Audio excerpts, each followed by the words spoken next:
ওরস উৎসবের উপচে পড়ল মানুষের ভিড়।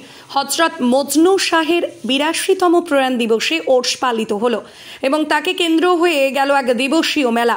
বুধবার ধূপগুড়ি মিলপাড়া ৩ নম্বর ওয়ার্ডে পালিত হয়ে গেল ওরস উৎসব।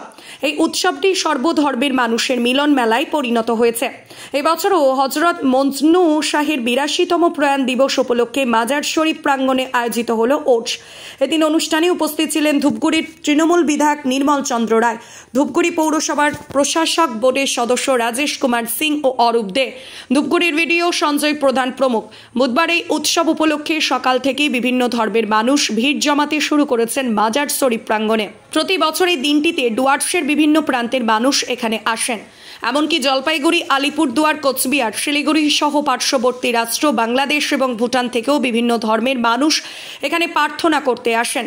মোমবাতি, ধূপকাঠি জ্বালিয়ে তারা মনস্কামনা পূরণের জন্য প্রার্থনায় অংশগ্রহণ করেন। হযরত মজনু শাহের এই মাজারের এই দিনটিতে ওরস উৎসব পালিত হয়ে থাকে। সকাল থেকেই দূর দূরান্ত থেকে সব ধর্মের মানুষ এখানে ভিড় জমান, প্রার্থনা করেন এবং সেই সমস্ত মানুষকে বুন্দিয়া, কালোজিরা ও চিনির মিশ্রণে তৈরি বিশেষ প্রসাদ বিতরণ করা হয়। এদিকে ওরসকে কেন্দ্র করে মাজার প্রাঙ্গণে বসে দুদিনব্যাপী মেলা।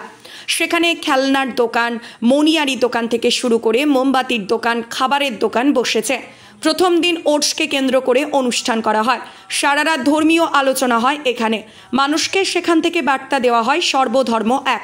মানুষের মধ্যে কোনো বিভেদ বা ধর্ম নিয়ে হানাহানি করা উচিত নয়। সাধারণ মানুষ, দুস্থ মানুষের পাশে দাঁড়াবার জন্য বার্তা দেওয়া হয়। ওরসকে কেন্দ্র করে বুধবার বিশেষ প্রার্থনা আয়োজন করা হয় মাজার শরীফ প্রাঙ্গণে। সর্বধর্মের মানুষ সেখানে প্রার্থনা করবে তাদের মনস্কামনা পূরণের জন্য। ওরসকে কেন্দ্র করে কড়া নিরাপত্তা ব্যবস্থা করা হয়েছে মাজার শরীফ প্রাঙ্গণে। পুলিশ মোতায়েন করা হয়েছে, পাশাপাশি সিভিক ভলেন্টিয়ারদের রাখা হয়েছে গোটা ওরস প্রাঙ্গণ জুড়ে। দুদিনের এই অনুষ্ঠানে লক্ষ লক্ষ মানুষ ভিড় জমান এখানে। প্রার্থনা করতে আসা সাধারণ মানুষের কোনো সমস্যা না হয় তার জন্য গোটা ওরস প্রাঙ্গণ সিসি ক্যামেরায় লাগানো হয়েছে। আজকের এই ওরসে কত মানুষের ভিড় হয়েছে, কারা কারা এসেছিলেন? এটা ৮২তম ওরস হচ্ছে। এখানে আমাদের নিমন্ত্রিত কিছু অতিথি ছিল, ভিডিও ছিল,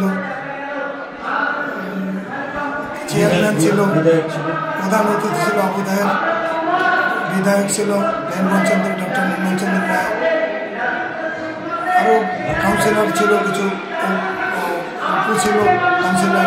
সারা রাত ব্যাপী কি অনুষ্ঠান রয়েছে? আমাদের এখানে প্রথমে মিলাদ হয়েছে গতকাল, আজকে বক্তব্য হচ্ছে বিভিন্ন মৌলানায়। রাত 2টার পরে ধোয়া হবে, তারপরে আমরা দুবারের বিতরণ করবো। সব ধরনের মানুষ, সব সম্প্রদায়ের মানুষ, কেউ দোয়া করতে আসে, কেউ আশীর্বাদ করতে আসে। 2টার পরে আমরা দুবারের বিতরণ করবো। খিচুড়ি আমাদের প্রতি বছর এই দিনেই হয়। প্রতি বছর এই দিনে 27শে কার্তিক, 14 নভেম্বর বা 13 নভেম্বর। বক্তা কোথাকার থেকে আসছে? বক্তা হলদিবাড়ি থেকে আসছে, জলপাইগুড়ি থেকে আসছে, শিলিগুড়ির থেকে আসছে। আখরি দোয়াকে পড়াবেন শহীদুল ইসলাম হলদিবাড়ির মৌলানা। আমাদের এই মাঠটাকে পেপার ব্লক করে দেওয়ার জন্য বললাম এবং এই মাজারটাকে আমরা অসমাপ্ত কাজ সমাপ্ত করে দেওয়ার জন্য আবেদন করলাম। আপনার নাম ও পরিচয়? আমার নাম আবু তালেব, আমি মাজার কমিটির সম্পাদক। উন্নত মানের পাঞ্জাব আলু বীজের বিশ্বস্ত প্রতিষ্ঠান দাস পটেটো কোং। আপনি কি আলু চাষি? আপনি কি আলুর ভালো ফলন চান? তাহলে উন্নত মানের পাঞ্জাব আলুর বীজ কিনতে হলে আসতে হবে দাস পটেটো কোন। সেই বিশ্বস্ত আলুর দোকানটি রয়েছে ধূপগুড়ির সুপার মার্কেটে। দোকান মালিক সোহেল দাস। পশ্চিমবঙ্গ সরকারের লাইসেন্স প্রাপ্ত উন্নত মানের পাঞ্জাব আলু বীজের দোকান। এখানে উন্নত মানের সমস্ত রকম পাঞ্জাব আলুর বীজ পাওয়া যায়। যোগাযোগ নাম্বার 9064944025 অথবা 9907002979 অথবা 8967640014 এই নাম্বারে।